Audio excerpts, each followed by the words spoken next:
Enemy searchlights had caught its outline as the RAF Whitney reached Newport on the coast of Nazi-occupied Belgium. And the German batteries opened up, but unscathed the pilots pressed on, heading inland as instructed. Just minutes later, passing above the darkened fields of Flanders, the crucial moment had arrived. The flaps of the aircraft were lowered and, from a height of between 600 and 1,000 feet, a British agent parachuted gently to the ground. This was July 1941. And an extraordinary new development in the intelligence war with the Wehrmacht was in full swing. So important was the information gleaned from this particular mission. It would end up on Churchill's desk, yet the figure floating down through the Belgian night was no normal operative, vulnerable to capture, to torture, or to worse, for this was Operation Columba, a largely forgotten yet essential weapon in the fight against Nazi Germany, and one that played an important role in turning the fortunes of the war. And the spy was dispatching behind enemy lines, a pigeon. I first stumbled across this remarkable tale by chance one morning while covering a quirky news story for the BBC. The bony leg of a dead pigeon had been found in a chimney in Surrey, and attached to it was a message which, after investigation, had stumped even the top codebreakers of GCHQ, unable to decipher a seemingly random series of letters. What might this strange relic mean? No one seemed entirely sure. Could pigeons have been used in the Second World War? Perhaps. Again, information was scarce. My interest piqued. I spent a morning in the National Archives in Kew, West London, pulling up any and every relevant file, and one of the bundles that landed on my desk immediately stood out. Marked with the words Secret and Columba, it contained compelling details of an operation, including tiny pink slips of paper that transpired on closer inspection to be messages from ordinary people living in occupied Europe. They had clearly been brought back to Britain by pigeon, filled with the day-to-day realities of wartime. The slips offered an intriguing insight into the small frustrations and dark tragedies of life under occupation. None of them, however, compared with the one labeled Message Number 37, more like a work of art than an official document. It contained tiny, beautiful inky writing too small to read with the naked eye and densely packed into an unimaginably small space, and detailed, colorful maps. Who had written it and what had happened to them? There was little to work with, as the message was identified with no more than a code name: Leupold Vindictive. After 3 years of searching, I finally found my answer in rural Belgium. The story of this unlikely spy mission began in April 1941. There had been attempts to drop secret agents behind German lines since the summer of 1940, but they were perilous. Some agents died before they hit the ground, others were captured all too quickly.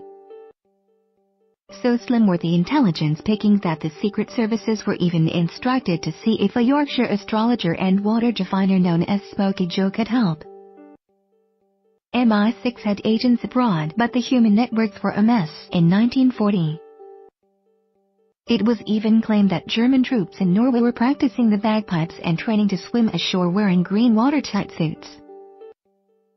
And so an unlikely new strategy was devised of dropping homing pigeons into occupied Europe in the hope they would fall into the hands of sympathizers who would send them home with information useful to the Allies. Each bird would be placed in a special box with a parachute attached, and a tiny green bakelite cylinder about the size of a pen top was placed around one leg. On the outside of each container was an envelope with a questionnaire, written in Dutch or French, some rice paper for the return message, a pencil, and a bag of pigeon food. The latest edition of a resistance newspaper printed in London was enclosed, or sometimes a copy of the Daily Mail, to prove the bird had come from England. Details of the operation were kept secret from the pigeon fanciers who volunteered the birds. So who was behind this outlandish mission? Today, everyone is familiar with MI5 and MI6, but few have heard of MI14, let alone its subsection MI14D. Its job was to understand the German occupation of Western Europe. Working out of a basement room in the War Office in central London, it initially comprised just 2 officers, Brian Melland, a former theatrical actor, and Sandy Sanderson, who had served with the Highland Division in the First World War. This was the unit in charge of the secret pigeon service. Operation Columba got underway on the night of April 8, 1941. A Whitney crossed into Belgium near Zeebrugge, then headed for the French border, where the pigeons in their containers were pushed out. 2 days later, in the bowels of the War Office, at 10:30 am, MI-14's phone started ringing. The first bird had made its way home to its owner in Kent. Columba message number 1 was phoned in. It had come from a village called Le Briel in northern France and contained real information. Pigeon found Wednesday night at 8 am, it began. The German troop movements are always at night. There are 50 Germans in every commune. There is a large munitions dump at Herzeele 200 meters from the railway station. Yesterday, a convoy of horse artillery passed towards Dunkirk. The Boches do not mention an invasion of England. Their morale is not too good. The RAF should come to bomb the brickworks as the proprietor is at the next word was marked as illegible. The message ended with "I await your return. I am and remain a Frenchman." At 3 p.m., message number 2 arrived. This time from Flanders. "There are only a few troops here and no petrol dumps," it read. "But yesterday some artillery arrived and the men say they are going to Yugoslavia, where other troops and wagons are also moving." After 3 months, 221 birds had been flown into occupied territory. Many from Newmarket Racecourse, home to a top-secret RAF squadron whose job was to carry out special duties for British intelligence, and released over Flanders, Normandy and Brittany. 46 had returned, 19 with messages, of which 17 contain information. Often people were fearful at discovering a spy pigeon, and understandably so. Many decided it was better the pigeon died than they did. Some villagers even made the choice more palatable by roasting and eating the bird. Others went straight to the local police station or Nazi occupiers in return for a reward.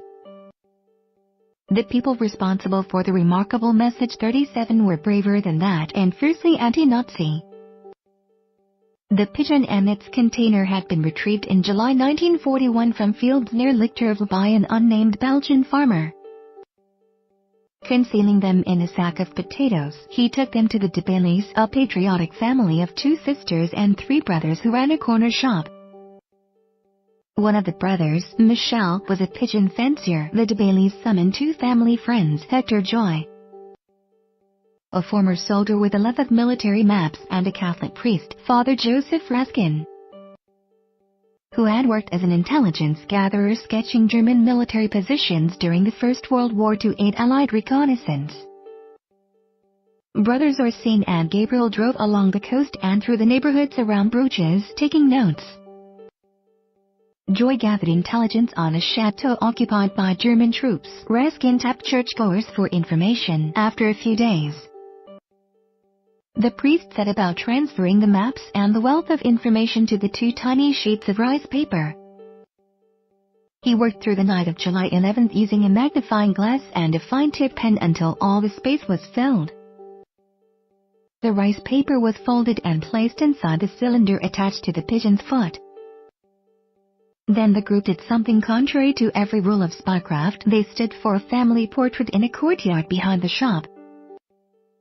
At first sight, it could be any other family picture, but look more closely and you can see that Marie, the elder sister, is holding a resistance newspaper, Margaret is holding the parachute, Arsene holds a pencil, Gabriel the British intelligence questionnaire, and Michel clutches the pigeon. In front of them is a chalkboard with the dates of the bird's arrival and departure, its ring number and the phrase "via England" to mark its destination, and at the top are 3 capital verses, the symbol of victory. Climbing up onto the roof, Michel then released the bird. At 8:15 am, the pigeon rose high into the sky, circled to get its bearings, then made for the channel and home. By 3:30 p.m., it was back at its loft in Lattice Avenue, Ipswich. With the canister arriving in the War Office on July 13, Nellen pulled out the first sheet of paper 9 inches square. And the closer he looked, the more astonished he was. The transcript came to a remarkable 5,000 words and took up 12 pages. It was gold dust. It indicated hidden German emplacements, munitions depots, and fuel dumps. It highlighted a telephone exchange and nearly a dozen factories playing a role in the German war effort. There were precise battle damage assessments of recent British raids in Brussels. A map showed a chateau that was the central communications installation for German High Command in the whole sector. Message 37 rapidly made its way around Whitehall and was shown to Churchill himself. It represented more than just a collection of useful facts. It summed up a spirit of resistance, confirming to Britain's leaders that some of those living under the tyranny of Nazi occupation were willing to risk their lives to help. The message was signed with the code name Leopold Vindictive and asked for a response on the Dutch and Belgian BBC Radio News. On July 15, only 3 days after Michel had set the bird free, the Belgians heard this on the radio: Leopold Vindictive 200. The key fits the lock and the bird is in the lion's cage. Sadly, the Leopold Vindictive story does not have a happy ending. The group of amateur spies gathered more intelligence, but future pigeon drops failed to reach them. In growing frustration, they trusted a chain of resistance contacts, but the Germans closed in. They arrested and tried Raskin, Joy, and Arsène de Billy. On October 18, 1943, in Dortmund, all three were guillotined, but still Operation Columba pressed on between April 1941 and September 1944. A total of 16,554 pigeons would be dropped in an ark from Copenhagen in Denmark to Bordeaux in the south of France. Only 1 in 10 made it back alive. Some were lost on planes shot down before they had a chance to be released.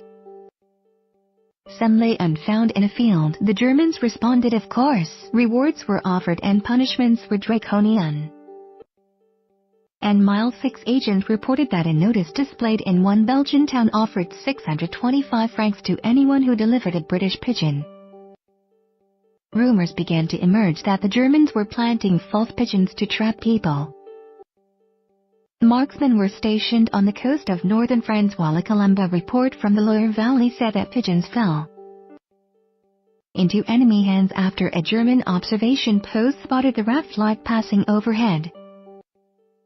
But Operation Columba's most deadly foe proved to be a natural one. It was the hawk. German hawks were flown along the coast from Belgium, France and the Netherlands to catch and kill Columba birds as they headed for Britain, yet the ones that survived more than proved their worth, helping to pave the way for D-Day and victory, and for the French and the Belgians living under Nazi occupation. There was something else besides the hope that these remarkable birds, released up into the freedom of the skies, would race back safely to their homes and help free their nation from tyranny. Copyright Gordon Cora, 2018. Secret Pigeon Service by Gordon Cora, is published by William Collins. Price £20. Offer price £16. 20% discount, including free P&P, until February 25th. Order at mileshop.co.uk/books or call 084457100640.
where the freaks at.